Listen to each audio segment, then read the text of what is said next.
Well, I was hoping I would never have to make this video, if only because I didn't want to feel bad about it, but I guess here we are. Welcome back to Interview At, where we teach you how to use the Amazon leadership principles to land your dream job, regardless of the role, regardless of the company.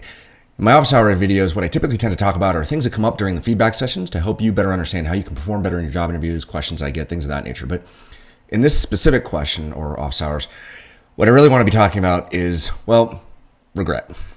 I left Amazon in 2014, and I left to pursue a job that was more aligned with what I wanted to be doing, smaller company, etc. But it was also in a part of the country that I wanted to move to before I got too old and really was like, well, gosh, I wish I'd done that sooner. It's cost me a bit of money. That said, making that one decision probably it definitely cost me $10 million. Emotional, damn it! Which is it's really even hard to say that out loud.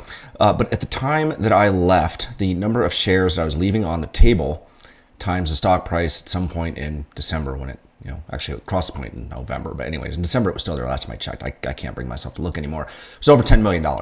And the reality of the way the stock works in Amazon is it was the remainder of my initial stock grant, plus the stock that I had been awarded right before I tendered my resignation. And that was a 2-year cliff on both of those, not a typical 4-year cliff. That's basically, I had to stay for 2 more years. If I held on to all those shares, they'd be worth $10 million.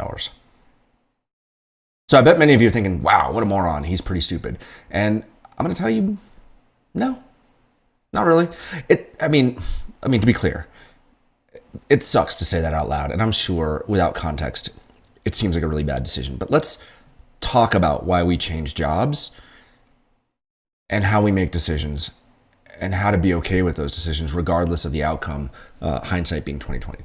The first is actually one of Jeff Bezos' own tools I used in making my decision. So to say that I used one of his own tools to leave his company is pretty ironic, but it's called the regret minimization framework, right?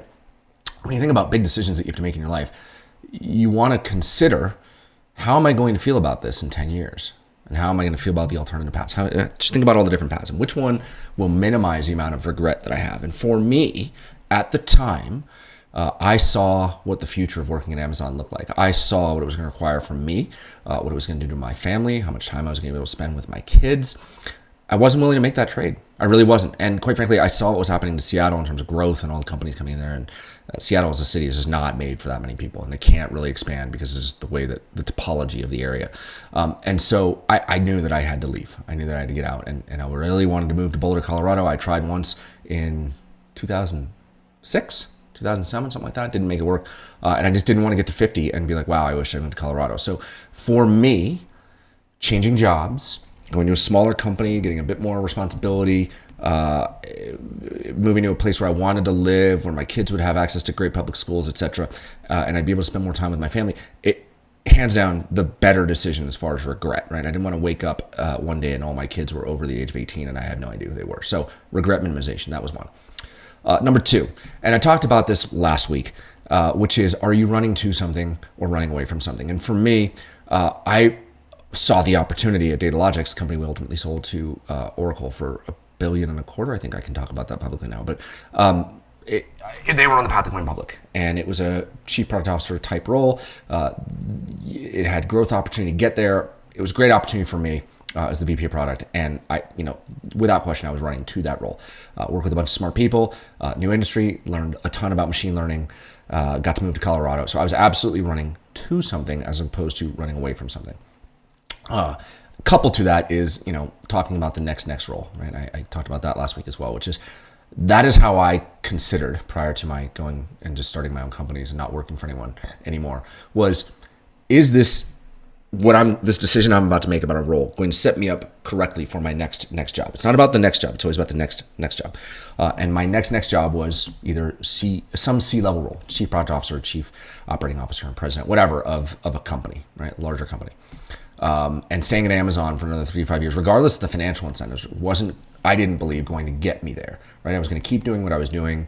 I might have changed roles, sure, fine, but I really didn't see my ability to catapult my growth versus just punching the Amazon ticket and leaving and saying, hey, I worked at Amazon for a bunch of years. I ran a really big business, a couple $1 billion Kindle business, I want to go somewhere else, and I cashed it in and went to another place and had the opportunity to prove myself at yet another company.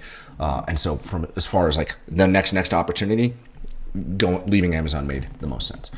And so, it ultimately comes down to, how do you live with a decision? How do you look at $10 million as an opportunity cost, and be okay with it? And when I left Oracle and decided I was done working, at least working in the traditional sense, I had realized I lived most of my adult life comparing myself to others, right? Because I went through all the fancy schools, Ivy League education, Wharton MBA, etc. And when you spend your time constantly comparing yourself to others, the goalposts are always moving, and they're being moved by people who have boundless energy. Right? There's just a constant supply of people that can move the goalposts on you, rather than you being very clear about what you want out of your life. And at that point in my life, look, $10 million is great, sure, whatever. There's taxes, blah, blah, blah, blah. After taxes, knocking down to $6 million-ish, right? But like, was it materially going to change my life at that point? No. My wife and I were living well within our means. We understood what we wanted to do and accomplish as a family. And I wasn't willing to trade my sanity and my mental well-being for those things. And comparing myself to others was doing that, right? So-and-so has more money, so-and-so has a bigger house, so-and-so blah, blah, blah, blah. Couldn't do it. Or so-and-so started their own company, and a friend of mine from undergrad started a fairly well-known startup and banked 9 figures.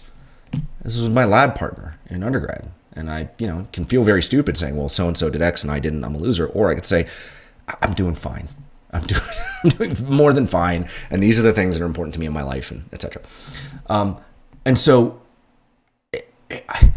there's always the fear of missing out, right? FOMO is real, and you don't want to think about what you could have had. But the reality is that, and as I now understand this as a 47-year-old man who's lived and worked for, three decades, long time, the loss of autonomy of my calendar, or not having what I thought was autonomy in my calendar and my day-to-day life, etc., and feeling like I was kind of wed to someone who was governing my existence. And if my boss changed, we had a reorg, our company got sold, right? Any number of things could change my world, and all of a sudden the rules governing my happiness, which were completely out of my control, changed.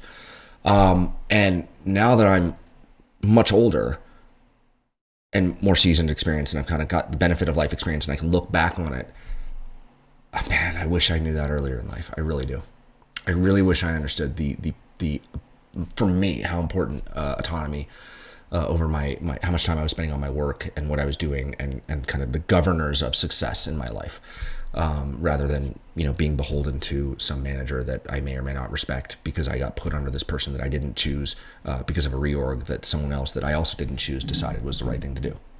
These things happen, and they can dramatically change your life. So, look, there's always a risk when you look back on decisions you made,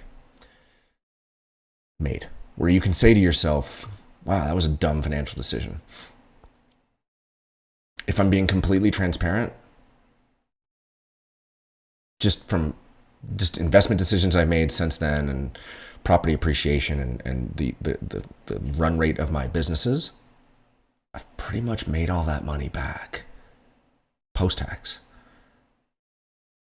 And I wouldn't have known that. And I got, there's obviously skill and ability, but there's a little bit of luck involved as well in what I've done. But it still sucks, man. I get it. It's like, man, I made that rough decision. And maybe if today I had $6 million in the bank, right, sell $10 million of stock, $6 million in the bank post taxes, that I could point to and go, oh, that's retirement money. But the reality is like, would I really be happy? The answer is, just for all you youngins out there, it's not. It's not. I wouldn't be happy. Because I wouldn't be creating new, fun, amazing things. I wouldn't be working on things I enjoy doing. I wouldn't be just being me, right? Having purpose, having autonomy, and gaining mastery over a variety of things, right? So that's kind of what I've been doing here at the Interview app, was kind of taking a skill set I had that I didn't really fully appreciate that I had, and kind of focusing on my purpose, which is helping so many people land their dream jobs, but at the same time imparting wisdom from years, decades of working at the greatest companies in the world that I've been very fortunate to work at.